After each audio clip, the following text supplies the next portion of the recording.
Hello મિત્રો, જય સ્વામિનારાયણ. આપણે આની આગળના લેક્ચરમાં આ વિડિયો લેક્ચરની અંદર તમને પેપર સ્ટાઇલ સમજાવેલી છે. દરેક સેક્શનમાં કયા પ્રશ્નો પૂછાશે, ટેક્સ્ટબુકનું ભારણ કેટલું રહેશે, ગ્રામરનું વેટેજ કેટલું હશે, બ્લેકબુક કેટલા માર્ક્સનું પૂછાવાની છે વગેરે આપણે ચર્ચા કરી છે. બરાબર. હવે આ વિડિયો લેક્ચરથી આપણે થોડુંક આગળનો અભ્યાસ શરૂ કરીએ. સૌથી પહેલાં આપણે ગ્રામરથી શરૂઆત કરીએ. બરાબર. ત્યાર પછી હું તમને ટેક્સ્ટબુક પણ શરૂ કરાવીશ. ગ્રામરના થોડાક પોઈન્ટ્સ મારા પૂરા થઈ જાય એટલે હું ટેક્સ્ટબુક પણ શરૂ કરાવી દઈશ. સૌથી પહેલો પ્રશ્ન તમને જે પૂછાય છે એ ડુ એઝ ડાયરેક્ટેડમાં સેક્શન ડીની અંદર આવે છે. ગ્રામેટિકલ ક્વેશ્ચન આવે છે ડુ એઝ ડાયરેક્ટેડ સેક્શન ડીમાં, જેમાં વિગત કઈ પૂછાય છે? ગ્રામેટિકલ વિગત પૂછાય છે, ચેન્જ ધ ટેક્સ્ટ. આ ચેન્જ ધ ટેક્સ્ટના ગ્રામરમાં બે પ્રશ્ન પૂછવામાં આવે છે. 4 માર્ક્સની અંદર 2 પ્રશ્ન પૂછવામાં આવે છે. એક ચેન્જ ધ ટેન્સ અને બીજો આવે છે ચેન્જ ધ વોઇસ. બરાબર, ખાસ ધ્યાન રાખજો, ચેન્જ ધ ટેન્સ અને ચેન્જ ધ વોઇસ. તમને મિત્રો નોટબુકમાં જેવું દેખાઈ રહ્યું છે આ પેજમાં, હું તમને આની એક કોપી પણ સેન્ડ કરીશ. જેટલું ભણાવીશ એની કોપી સેન્ડ કરીશ. તમારે નોટબુકની અંદર અંગ્રેજીની અલગથી નોટ બનાવવાની અને નોટબુકની અંદર કમ્પલસરી આ લખાણ લખેલું હોવું જોઈએ. જે હું તમને ઇમેજ મોકલીશ હોમવર્ક માટેની, એ તમારે લખેલું હોવું જોઈએ. જેથી કરીને ઓફલાઈન બેચમાં, હોમ બેચમાં આપણે જ્યારે મળીશું તો તમારી જે કંઈ ડિફિકલ્ટી હશે આ વિડિયો લેક્ચરની એ હું તમને ત્યાં સોલ્વ કરાવી શકીશ. બરાબર ને? આઈ થિંક તમને વિડિયો લેક્ચરની અંદર જ એટલું કમ્પ્લીટલી શીખવાડવામાં આવશે દરેક વિષયની અંદર કે લગભગ તમને મોટાભાગના સ્ટુડન્ટને કોઈ ડિફિકલ્ટી નહીં હોય. અને ધારો કે હશે તો તાના પરિવારની ટીમ તમારી સાથે જ છે. બરાબર, તમને કમ્પ્લીટ એનું સોલ્યુશન આપશે. જ્યાં સુધી તમને આવડશે નહીં ત્યાં સુધી આગળ નહીં વધશે. ઓકે મિત્રો, તો અહીંયા ઉપર હેડિંગ તમારે શું આપવાનું છે? સૌથી પહેલાં હેડિંગ આપવાનું છે ચેન્જ ધ ટેક્સ્ટ. બરાબર ને? ત્યાર પછી જેવું નોટમાં દેખાય છે ને એ જ પ્રમાણે આમાં આપણે શું શીખવાના છે? ચેન્જ ધ ટેન્સ શીખવાના છીએ. ચેન્જ ધ ટેક્સ્ટના ટોપિકમાં ચેન્જ ધ ટેન્સ શીખવાના છે. તો પહેલાં દરેક ટેન્સ કઈ રીતે પૂછાશે, શું પૂછાશે હું તમને સમજાવું, ને ત્યાર પછી એના થોડાક એક્ઝામ્પલ પણ સમજાવીશ. બરાબર. સૌથી પહેલો ટેન્સ જે લગભગ વર્ષોથી તમે શીખતા હો છો એ છે simple present tense. Simple present tense એટલે મિત્રો સાદો વર્તમાનકાળ. બરાબર. આ સાદા વર્તમાનકાળની અંદર તમને વ્યાખ્યા તમને યાદ છે. બરાબર. કઈ ક્રિયાઓને સિમ્પલ પ્રેઝન્ટ ટેન્સમાં દર્શાવવામાં આવે? તો જે ક્રિયા દરરોજ થતી હોય, વારંવાર થતી ક્રિયા હોય, ચોક્કસ સમયના અંતરે થતી ક્રિયા હોય, બરાબર, કે પછી કોઈ વૈજ્ઞાનિક તથ્યો હોય, વૈજ્ઞાનિક સિદ્ધાંતો હોય, કોઈ વ્યક્તિની ટેવ કે આદત સ્વરૂપે કોઈ ક્રિયા કરતો હોય, આદત કે ટેવને દર્શાવતી કોઈ ક્રિયા હોય, સનાતન ક્રિયા હોય, કુદરતી નિયમ હોય, આવી બધી ક્રિયાઓને દર્શાવવા માટે સિમ્પલ પ્રેઝન્ટ ટેન્સનો ઉપયોગ કરવામાં આવે છે. બરાબર. તો આની અંદર તમને જે પેરેગ્રાફ પૂછાશે, ચેન્જ ધ ટેન્સમાં જે પેરેગ્રાફ પૂછાશે, 3 થી 4 વાક્યોનો એક પેરેગ્રાફ હશે. નીચે લખેલું હશે સ્ટાર્ટ લાઈક ધીસ. એક ખાસ ધ્યાન રાખજો, તમને ચેન્જ ધ ટેન્સ આવી કોઈ સૂચના કે ચેન્જ ધ ટેક્સ્ટ આવી કોઈ સૂચના આવવાની નથી. સૂચના લખેલી છે ડુ એઝ ડાયરેક્ટેડ. એક પ્રશ્ન નંબર મારેલો હશે 50 કે 51 નંબર, બેમાંથી ગમે ત્યાં પૂછાય. તો ત્યાં તમને એક પેરેગ્રાફ 3 થી 4 વાક્યનો એક પેરેગ્રાફ હશે. નીચે લખેલો છે સ્ટાર્ટ લાઈક ધીસ. હવે સ્ટાર્ટ લાઈક ધીસમાં ઉપરના પહેલા વાક્યમાં, પેરેગ્રાફના પહેલા વાક્યમાં જો ભૂતકાળનું કે કોઈ પણ બીજા કાળનું વાક્ય હોય અને એને વર્તમાન કાળમાં લાવવાનું હોય તો એ સ્ટાર્ટ લાઈક ધીસ ઉપરથી આપણે ઓળખવાનું. તો હવે ધારો કે વર્તમાન કાળમાં પેરેગ્રાફને લાવવાનું છે મિત્રો, તો એની અંદર ધ્યાન શું રાખવાનું છે? તો વર્તમાન કાળના ટુ બીના રૂપ કયા આવે? તો એ આવશે એમ, ઇઝ, આર. ખાસ ધ્યાન રાખજો, વર્તમાન કાળના ટુ બીના રૂપો કયા છે? Am, is, R. એટલે હવે શું કરવાનું છે તમારે? પેરેગ્રાફ જ્યારે તમે ભણશો, પેરેગ્રાફની પ્રેક્ટિસ કરશો, તો કોઈ પણ અધર ટેન્સનું વાક્ય હોય, કોઈ પણ બીજા કાળનું વાક્ય હોય મિત્રો, તો એની અંદર તમને ટુ બીના રૂપ જો વાક્યમાં આપેલા હોય, ટુ બીના રૂપ એટલે ધારો કે વાક્યમાં વસ કે વર આપેલું છે, વસ કે વર આપેલું છે, તો એની જગ્યાએ તમારે શું કરી દેવાનું છે વર્તમાન કાળમાં? એમ કે ઇઝ. વોઝનું એમ અથવા ઇઝ કરવાનું કર્તા પ્રમાણે, અને વરનું વેર આપેલું હોય WERE વેર, તો એનું આર કરી દેવાનું છે વર્તમાન કાળમાં. ક્યારે? ટુ બીના રૂપ વાક્યમાં આપેલા હોય ત્યારે. બરાબર. આ જ પ્રમાણે કોઈ પણ કાળનું વિધાન વાક્ય હોય, કોઈ પણ કાળનું વિધાન વાક્ય હોય અને એ વિધાન વાક્યને વર્તમાન કાળમાં ફેરવવું છે, તો વર્તમાન કાળમાં એ ક્રિયાપદને કર્તા પ્રમાણે શામાં ફેરવવાનું? તો કે એનું મૂળ ક્રિયાપદ V1 એટલે મૂળ ક્રિયાપદ અથવા એસ કે ઈએસ વાળા ક્રિયાપદમાં ફેરવવાનું. મૂળ ક્રિયાપદ અથવા એસ કે ઈએસ વાળું ક્રિયાપદ. બરાબર. ક્યારે? વિધાન વાક્યમાં. મૂળ ક્રિયાપદ કોની સાથે આવશે? ધારો કે કર્તા તરીકે આઈ, વી, યુ, ધે અથવા બહુવચનના કરતા હશે તો એની સાથે મૂળ ક્રિયાપદ આવશે. અને ત્રીજા પુરુષના કરતા હશે અથવા એક વચનના કરતા હશે તો એની સાથે મિત્રો એસ કે ઈએસ વાળું ક્રિયાપદ આવશે. બરાબર છે. આ જ પ્રમાણે નકાર વાક્ય આવશે. નકાર વાક્ય પૂછાશે. તો નકાર વાક્યમાં કોઈ પણ ટેન્સનું વાક્ય હોય એને નેગેટિવ સેન્ટેન્સમાં ફેરવવું હોય તો તમારે કર્તા પ્રમાણે શું મૂકી દેવાનું? ડુ કે ડસ. કર્તા પ્રમાણે મૂકવાનું આવશે ડુ કે ડસ ટુ બીના રૂપ તરીકે. નોટ વાક્યમાં આપેલું હશે અને મૂળ ક્રિયાપદ મૂકવાનું છે. ડુ કે ડસ, નોટ અને મૂળ ક્રિયાપદ આટલું આપણે મૂકવાનું છે. બરાબર. નકાર વાક્ય હોય, કોઈ પણ કાળનું નકાર વાક્ય હોય એને વર્તમાન કાળમાં ફેરવવા માટે કર્તા પ્રમાણે ડુ કે ડસ મૂકવાનું, પછી નોટ કરવાનું અને ત્યાર નોટ આપેલું જ હશે ત્યાર પછી મૂળ ક્રિયાપદ મૂકવાનું. ધારો કે ડીડ આપ્યું હોય અને એને વર્તમાન કાળમાં ફેરવવું છે તો આપણે કરી દઈશું એનું ડુ અથવા ડસ. આ જ રીતે પ્રશ્નાર્થ વાક્ય હોય તો પ્રશ્નાર્થ વાક્યમાં પણ કોઈ પણ કાળનું ટુ બીનું રૂપ આપેલું હોય એની જગ્યાએ આપણે શું કરવાનું છે? આપણે ડુ કે ડઝ મૂકવાનું છે. ડુ કે ડઝ મૂકવાનું છે. પછી કર્તા વાક્યનો આપેલો હશે અને ડુ કે ડઝની સાથે ક્રિયાપદનું કેવું રૂપ મૂકવાનું? મૂળ રૂપ. બરાબર. તો આ થઈ ગયું પ્રેઝન્ટ ટેન્સના ફેરફાર. યાદ રાખજો, જ્યારે પણ ટેન્સ ફેરવશો ત્યારે માત્ર શું ફેરફાર કરવાનો આવશે? તો કે ટુ બીના રૂપ અને ક્રિયાપદ. ટુ બીના રૂપ અને ક્રિયાપદ આ બે જ વસ્તુમાં ફેરફાર કરવાનો, આ સિવાય બીજો કોઈ ફેરફાર કરવો નહીં. આ ખાસ ધ્યાન રાખવાનું છે. બરાબર. તો એકવાર પાછું સમજી લો. જો ટુ બીનું રૂપ બદલવાનું હોય તો એ લાવવાનું વર્તમાન કાળમાં એમ, ઇઝ કે આર. વર્તમાન કાળના વિધાન વાક્યમાં ફેરફાર કરવો હોય તો કર્તા પ્રમાણે મૂળ ક્રિયાપદ અથવા એસ કે ઈએસ વાળું ક્રિયાપદ લાવવાનું. નકાર વાક્યમાં ફેરવવું હોય તો કર્તા પ્રમાણે ડુ કે ડઝ મૂકો, નોટ મૂકો અને ક્રિયાપદનું મૂળ રૂપ આવશે. પ્રશ્નાર્થ વાક્યમાં ફેરવવું હોય તો કર્તા પ્રમાણે ડુ કે ડઝ આવશે આગળ, ત્યાર પછી કર્તા હશે અને પછી ક્રિયાપદનું મૂળ રૂપ. તો આ જે સમજાયું છે એને થોડાક એક્ઝામ્પલ દ્વારા ક્લિયર કરવાનો પ્રયત્ન કરીએ, સમજવાનો પ્રયત્ન કરીએ. બરાબર. તમે આને ધ્યાનથી જોઈ લીધું છે. હવે એને સેન્ટન્સ દ્વારા સમજવાનો પ્રયત્ન કરીએ. ધારો કે અહીંયા એક વાક્ય આપેલું છે, હી વોઝ એબસન્ટ યસ્ટરડે. આવું એક વાક્ય છે, હી વોઝ એબસન્ટ યસ્ટરડે. ભૂતકાળનું વાક્ય છે અને નીચે તમને સ્ટાર્ટ લાઈક ધીસ ઉપરથી એવું ખ્યાલ આવે છે કે આને વર્તમાન કાળમાં ફેરવવાનું છે. તો વર્તમાન કાળમાં ફેરવવા માટે મિત્રો કેટલી જગ્યાએ ફેરફાર આવશે? ટુ બીનું રૂપ કે ક્રિયાપદ? તો અહીંયા ટુ બીનું રૂપ જ આપેલું છે, ક્રિયાપદ આપેલું નથી, એટલે વોઝ ફેરવવાનું હશે. અને બીજું વાક્યમાં એક સમયદર્શક શબ્દ આપેલો છે યસ્ટરડે, તો આને પણ વર્તમાન કાળમાં લાવવું પડશે. આ બે જ વસ્તુ ફેરવવાની છે. તો જુઓ નીચે જવાબ. કરતા એમને મૂકી દીધો હી. વોઝની જગ્યાએ શું થઈ ગયું? ઇઝ. વર્તમાન કાળ. વોઝનું ટુ બીનું રૂપ શું થઈ જાય? ઇઝ. ઉપર લખાવેલું છે ટુ બીના વર્તમાન કાળના રૂપ એમ, ઇઝ, આર. તો વોઝનું ઇઝ. એબસન્ટ એમને એમ લખી દીધું અને યસ્ટરડેની જગ્યાએ શું થઈ ગયું? ટુડે. તો આ થઈ ગયો જવાબ. હી વોઝ એબસન્ટ યસ્ટરડેનું શું થઈ ગયું? He was absent yesterday. કેટલા ફેરફાર કર્યા? માત્ર ટુ બીના રૂપમાં અને સમયદર્શક શબ્દમાં જ ફેરફાર કરેલો છે. બરાબર. આ રીતે બીજું વાક્ય જુઓ. આઈ વોચડ. ક્રિયાપદ કયું છે? Watched. I watched that film. તો અહીંયા એક ક્રિયાપદ જ બદલવાનું છે ભૂતકાળનું અને વર્તમાન કાળમાં લાવવું છે. તો વર્તમાન કાળમાં વિધાન વાક્યની રચના મેં તમને લખાવેલ છે, એમાં શું આવે? મૂળ ક્રિયાપદ અથવા એસ કે ઈએસ વાળું ક્રિયાપદ. તો અહીંયા આઈ કરતા છે તો આઈ સાથે કેવું ક્રિયાપદ આવે? મૂળ ક્રિયાપદ. તો વોચડ ભૂતકાળ છે એનું મૂળ ક્રિયાપદ થઈ જાય વોચ. ઈડી નીકળી જાય. મૂળ ક્રિયાપદ આવે આઈ સાથે. આઈ વોચ ધેટ ફિલ્મ. એટલે આટલો જ ફેરફાર કર્યો તો તમારો 1 માર્ક્સ કવર થઈ જાય. બરાબર. આ જ પ્રમાણે ત્રીજો પ્રશ્ન જુઓ, ત્રીજું એક્ઝામ્પલ જુઓ. She did not. એક નેગેટિવ વાક્ય લીધું છે નકાર વિધાનની સાથે. She did not. જો ડીડ નોટ આવ્યું ભૂતકાળનું વાક્ય. Did not listen. She did not listen instructions. તો આને વર્તમાન કાળમાં ફેરવવું હોય તો નકાર વાક્યમાં શું આવે? ડુ કે ડઝ આવે, નોટ આવે અને મૂળ ક્રિયાપદ. તો સી સાથે શું આવશે? તો એની સાથે આવશે ડઝ. એટલે ડીડનું થઈ ગયું ડઝ. નોટ એમને એમ નીચે ઉતાર્યું અને એની સાથે મૂળ ક્રિયાપદ આવે તો ઉપર પણ મૂળ ક્રિયાપદ જ આપેલું છે, એને એમ જ નીચે લખી દીધું. તો મૂળ જોવા જઈએ તો આપણે એક જ ફેરફાર કર્યો. શું કર્યું? આ ડીડનું ડઝ કર્યું, આટલો જ ફેરફાર કર્યો છે. બરાબર. બાકી બધું એમને એમ જ છે. She does not listen instruction. ખ્યાલ આવી ગયો મિત્રો? 3 વાક્યોમાં.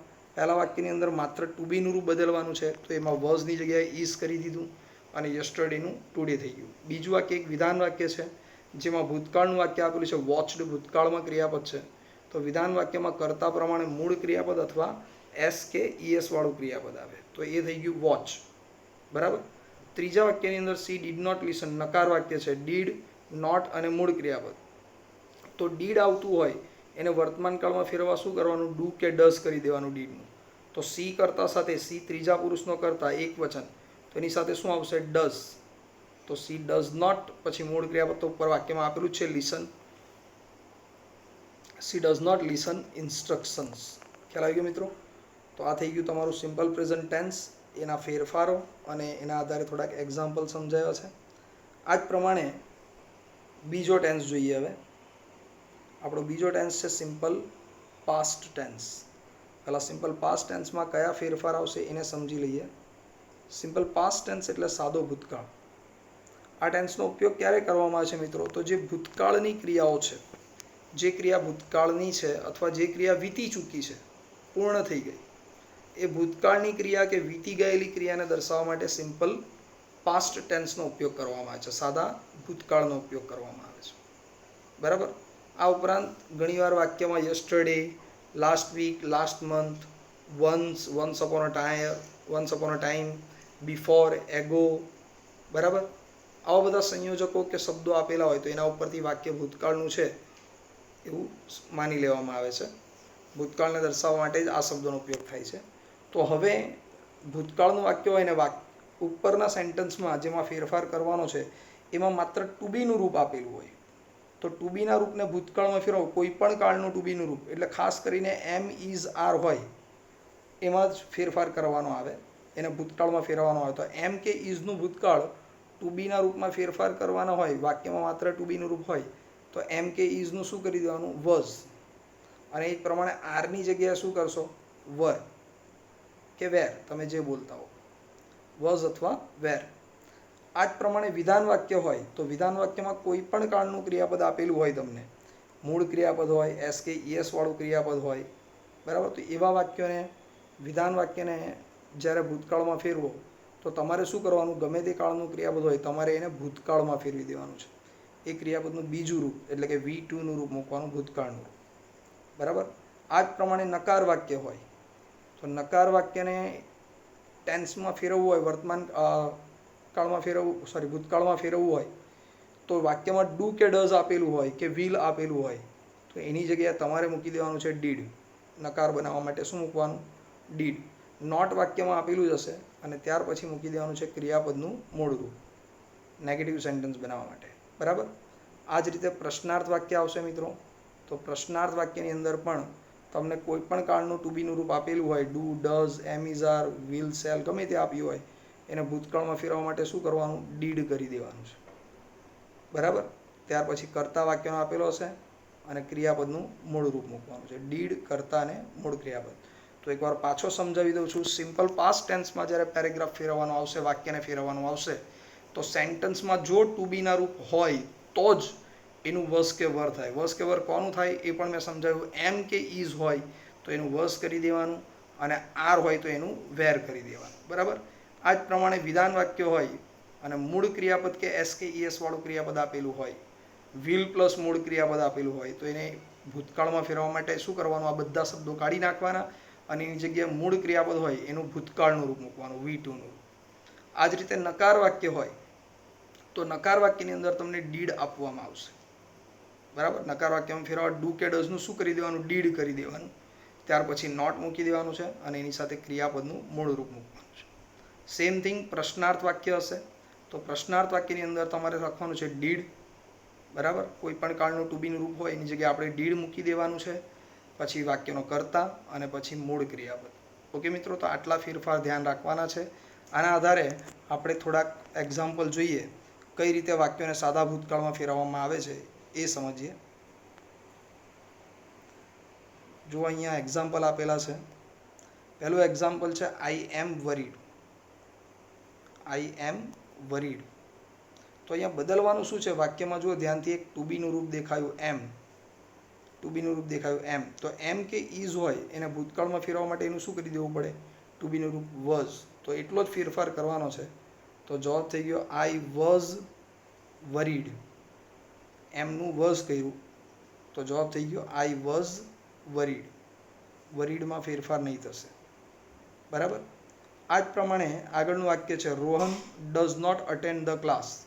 Rohan does not attend the class. હવે એક નકાર વાક્ય છે, બરાબર. નકાર વાક્યમાં જો શું બદલવાનું છે, નેગેટિવ સેન્ટેન્સમાં ડઝ આપેલું છે, Rohan does not attend the class.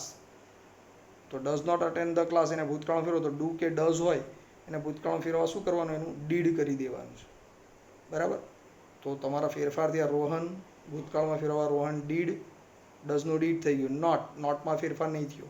મૂળ ક્રિયાપદમાં પણ ફેરફાર નથી થતો.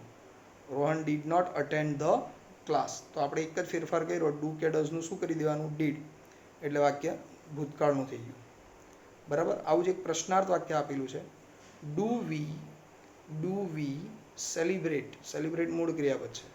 Do we celebrate the festivals, પ્રશ્નાર્થ ચિહ્ન છે. તો ડુ કે ડઝ હોય એને ભૂતકાળમાં ફેરવવું હોય તો એનું શું કરી દેવાનું મિત્રો, ડીડ. ડુ કે ડઝનું ડીડ કરી દો. પછી કર્તા છે આપેલો ઉપરની વાક્યરચના પ્રમાણે, ડીડ પ્લસ કર્તા પ્લસ મૂળ ક્રિયાપદ, તો એ મૂકી દીધું સેલિબ્રેટ. પછી અન્ય શબ્દો, ધ ફેસ્ટિવલ્સ, તો did we celebrate the festivals, આ જવાબ થયો.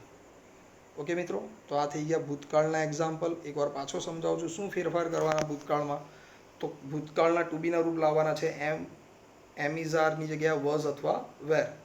ડુ કે ડઝ કે કોઈ પણ કાળનું ટુ બીનું રૂપ હોય એની જગ્યાએ ભૂતકાળમાં લાવવા માટે તમારે નકાર વાક્યમાં મૂકી દેવાની જગ્યાએ ડીડ, પછી નોટ અને મૂળ ક્રિયાપદ. આ જ પ્રમાણે કોઈ પણ કાળનું પ્રશ્નાર્થ વાક્ય હોય અને એને વર્તમાન કાળમાં લાવવું હોય, ભૂતકાળમાં લાવવું હોય તો તમારે ડુ, ડઝ, બરાબર, અથવા વિલ, જે કંઈ પણ આપ્યું હોય એની જગ્યાએ તમારે પ્રશ્નાર્થ વાક્ય મૂકી દેવાનું છે ડીડ, પછી કરતા અને ત્યાર પછી મૂળ ક્રિયાપદના અન્ય શબ્દો લખી દેવાના, એટલે વાક્ય પૂરું, બરાબર. તો આ પ્રમાણે આપણે 2 ટેન્સ કમ્પ્લીટ કર્યા, સિમ્પલ પાસ્ટ ટેન્સ અને સિમ્પલ પ્રેઝન્ટ ટેન્સ.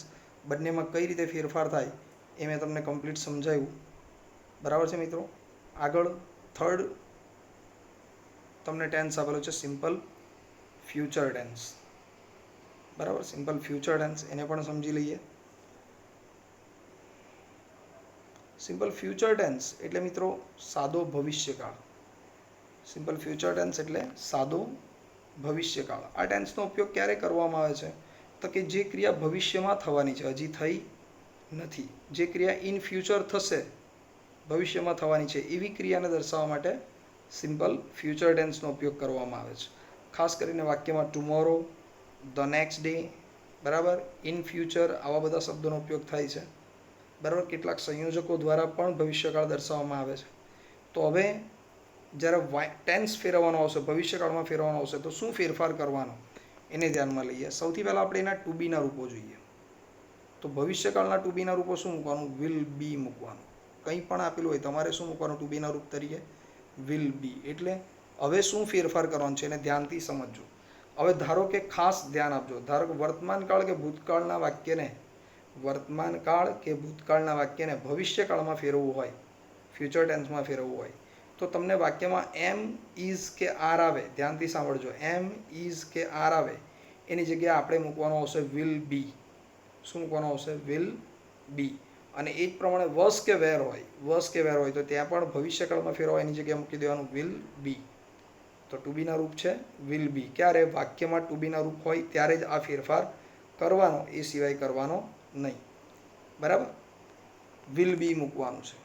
ત્યાર પછી ધારો કે વિધાન વાક્ય પૂછાય છે, તો વિધાન વાક્યની અંદર તમારે શું મૂકવાનું છે, તો વિધાન વાક્યમાં કરતા કોઈ પણ કાળનું ક્રિયાપદ આપેલું હોય એને ફ્યુચર ટેન્સમાં ફેરવવા માટે તમારે શું કરવાનું, તો કે કરતા પછી તરત જ વિલ મૂકી દેવાનું છે. શું મૂકવાનું છે, કરતા પછી તરત વિલ અને એની સાથે મૂળ ક્રિયાપદ, વિલ પ્લસ મૂળ ક્રિયાપદ, આટલો ફેરફાર તમારે કરવાનો.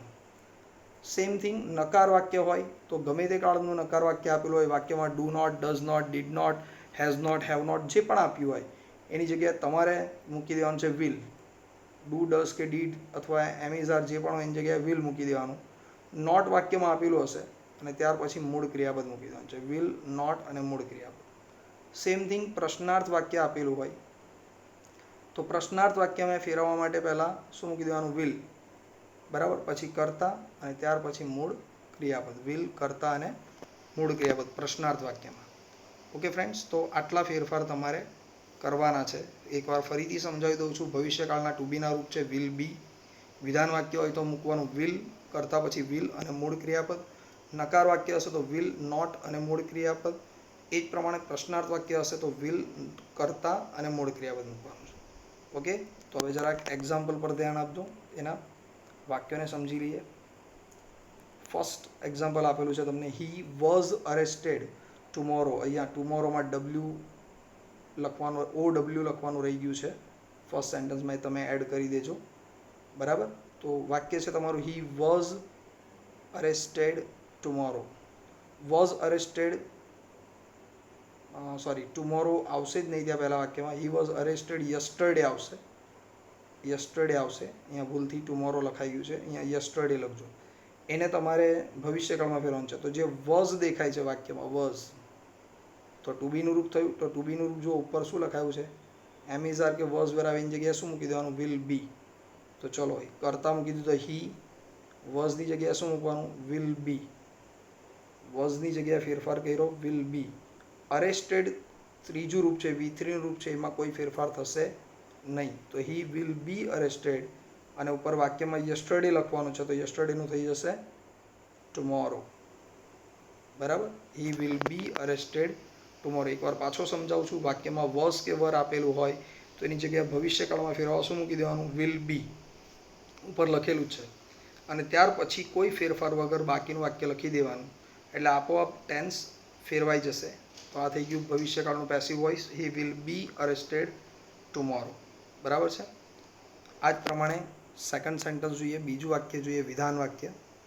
હવે ધારો કે ભૂતકાળનું વિધાન વાક્ય તમને પૂછાય છે, તો ભૂતકાળના વાક્યમાં શું આવશે, the teacher taught us new lesson.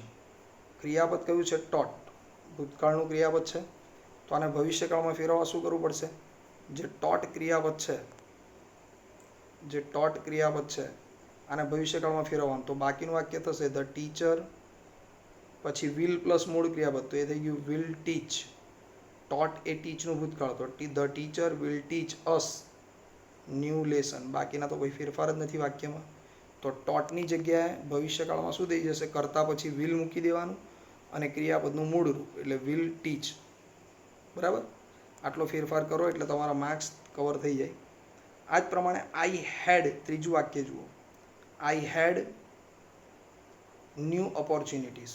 હવે હેડ આપ્યું છે પણ સાથે કોઈ ક્રિયાપદ આપેલો નથી. તો જ્યારે માત્ર હેડ આવે, યાદ રાખજો, જ્યારે માત્ર હેડ આવે તો એને ભવિષ્યકાળમાં ફેરવવું હોય તો શું કરવું પડશે, હેડની જગ્યાએ તમારે મૂકવું પડશે વિલ હેવ. હેડની જગ્યાએ શું મૂકવું પડશે, વિલ હેવ. આટલું મૂકી દેશો એટલે વાક્ય ભવિષ્યકાળમાં ફેરવાઈ જશે. તો હવે વાક્ય તમારું બન્યું, I will have new opportunities. આપણે ફેરફાર હેડની જગ્યાએ શું કરી દીધું, વિલ હેવ. આટલો ફેરફાર કર્યો છે. બરાબર, બાકીનું બધું એમને એમ લખી દીધું છે, I will have new opportunities. Okay friends, તો અહીંયા આ 3 ટેન્સ તમને સમજાવી દીધા છે. બરાબર, આને બરાબર નોટબુકમાં વ્યવસ્થિત હોમવર્ક તરીકે જે તમને સેન્ડ કરીશ એ નોટબુકમાં લખી દેવાનું છે. છતાં પણ જો આ 3 ટેન્સમાં જે ફેરફાર કરવાનું શીખવાડ્યું છે એ નહીં આવડે તો આપણે જ્યારે ઓફલાઈન બેચમાં મળીશું, હોમ બેચમાં જ્યારે મળીશું, એ સમયે તમારે સૌથી પહેલાં મને આ પૂછી લેવાનું. હું પણ તમને આવીને પહેલાં એ જ પૂછીશ, પ્રશ્ન કરીશ કે વિડીયો લેક્ચર દરમિયાન જે કંઈ ભણાવેલું છે એ બરાબર જ પરફેક્ટલી જ સમજાવેલું છે, ને એવી રીતે જ અમારે ભણાવવાનું છે કે આપણે અહીંયા જ વિડીયો લેક્ચરમાં જ એ ક્લિયર થઈ જાય. છતાં કોઈ ક્વેરી હોય તો હોમ બેચમાં પહેલાં એ પૂછી લેવાનું, ત્યાર પછી ત્યાં આગળ ચાલશે. ઓકે ફ્રેન્ડ્સ, તો બાકીનું હવે નેક્સ્ટ લેક્ચરમાં ભણીશું. બાય.